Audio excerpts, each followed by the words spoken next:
Reynald daw. Good morning mga kaon. Isa na namang menu ang ating pagsasalusuluhan. Siguradong napakasarap ng ating pananghalian. So mayroon tayong native na manok. So yung native na manok natin na menu natin ngayon is common na common dito sa Bicol. So ang ating menu is native na manok na gagawin nating tinola. So ito kasing native na manok, mas malinamnam siya kaysa sa mga dressed chicken. So ang gaganahan nito, yung ating native na manok is sobrang taba. So ngayon ipiprepare ko ito at maya maya ituturo ko sa inyo kung paano gagawin. Yung ingredients natin pala is napakasimple. Meron lang tayong papaya, bawang, sibuyas, luya, at hanggang ngayon dito natin siya lulutuin sa koron, tawag natin dito sa atin sa Bicol. So mga kaon, babalik kami pagkatapos ko mai-prepare ito. So alright mga kaon, ito na yung aking native na manok. Tinanggalan ko na siya ng mga balahibo. So ipiprepare natin to para hiwain.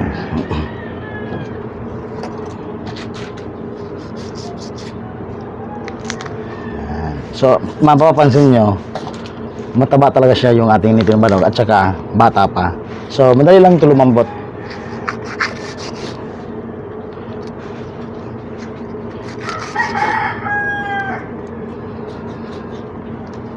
So mga kaon, ready na ang ating native na manok. So ang gagawin natin ngayon, direct na tayo. Hindi na, kasi ako may limitation ako sa pagkain, sa diet ko. Hindi ko kailangan ng mamantika. So pwede kayong pwede nyo iisa yung bawang, sibuyas, tsaka luya. Yung estilo natin ngayon, hindi na. Pagsasama-samahin natin siya. Kumbaga, yung mantika nito, or yung natural oil nito, siya na yung magigisa sa kanya sa loob. Para malisin natin yung mantika. So, umpisa na natin. Ilagay na muna natin yung ating native na manok.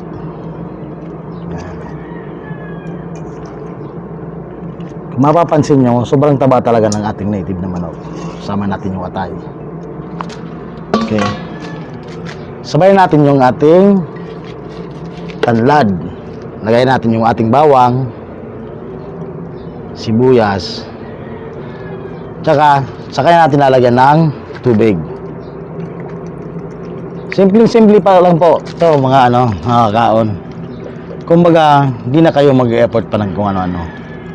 Tatansyahin lang natin yung tubig para mapuno. Yung ating palang itong ating papaya at saka yung sili, mamaya natin yung ilalagay. So, abangan natin makapagkulo siya. Siguro mga isa't kalating oras o isang oras, luto na siya. So, mga kaon, after 30 minutes, ito na po yung naging itsura niya. Kita mo, lumabas na yung sariling mantika niya, yung natural na mantika. Baba mo. Yan. So ngayon, lalagyan na natin siya ng asin. Yung saktong-sakto lang pagkakalay ng asin para hindi siya masyadong maalat. Yan. So lagyan na natin ng paminta. So, siguro mga kalating oras pa pwede na to, ready na to. So, hintayin na naman natin siyang kumulo. So, mga kaon, pwede nating ilagay yung ating papaya. So, ilagay natin yung papaya natin. Ito.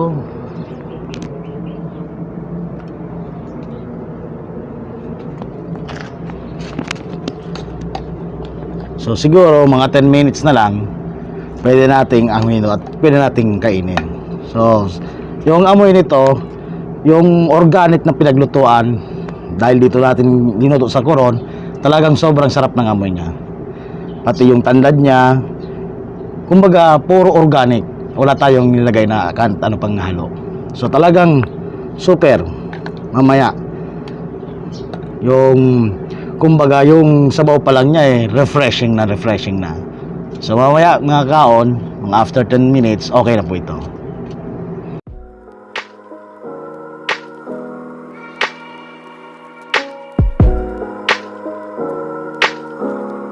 So ready na ang ating tinulang manok na native.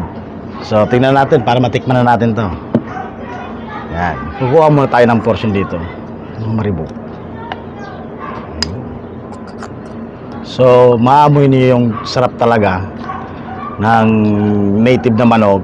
Yung sabaw pa lang niya, parang nagsisingsing na siya eh. Kuha muna tayong portion dito. Okay. So, tikman na natin to.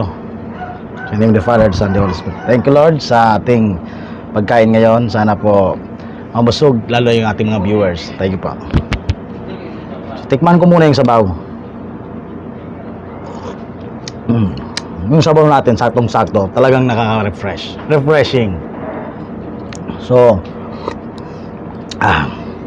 sulit na sulit yung paggawa natin. Kasi yung native na manok talaga, makikita nyo yung natural oil niya. Pagkapakita ko sa inyo. Kita mo ito. Tingnan mo sa gilid, yung natural oil. Yan, labas talaga. So, tikman muna natin itong ating atay.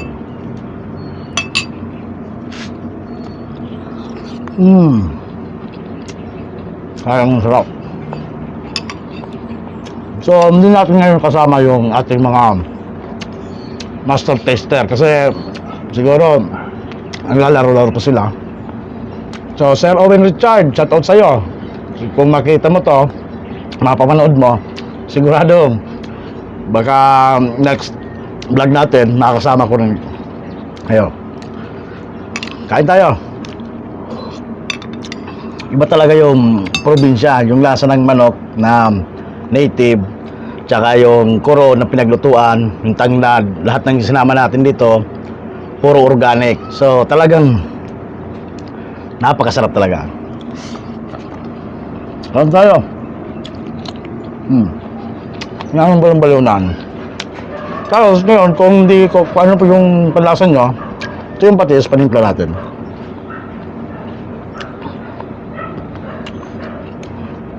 Yung cameraman natin, siguro nagmamouth watering na, kasi mukhang gusto na rin yung kumain. Sarap na eh. Kain tayo. Bayan natin yung sili.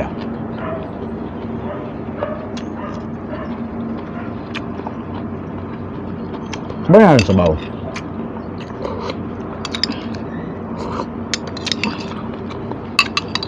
Iba talaga yung lasa ng native.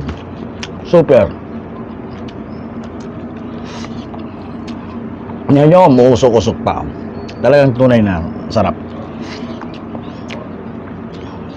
So, bago ang lahat, shoutout muna tayo para bago ko ipagpatuloy pagkain ko. Shoutout muna tayo. Shoutout nga pala kay Ramseo sa pinsan ko, kay Sir sa Banahaw Sniper, kay Catherine Abila sa Davao, pamangkin ko rin to, kay Shen Navera Abila Carcedo, anak niya sa Davao rin. And sa sponsor ko, kay Tita Mimi, sa damit ko. Thank you very much. Then kay Renz Mill na Naig, Moy. At kay Art, alam kong masaya kayo kung nasaan man kayo.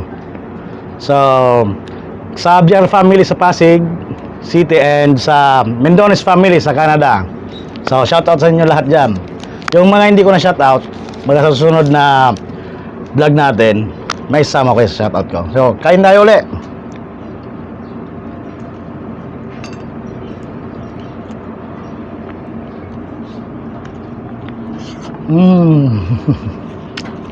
Sarap talaga.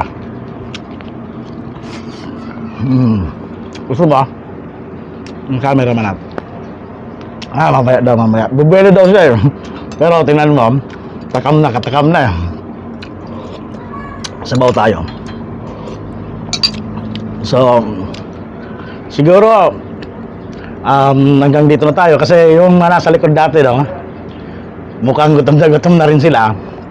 So, abangan niya ako sa susunod ng aking vlog.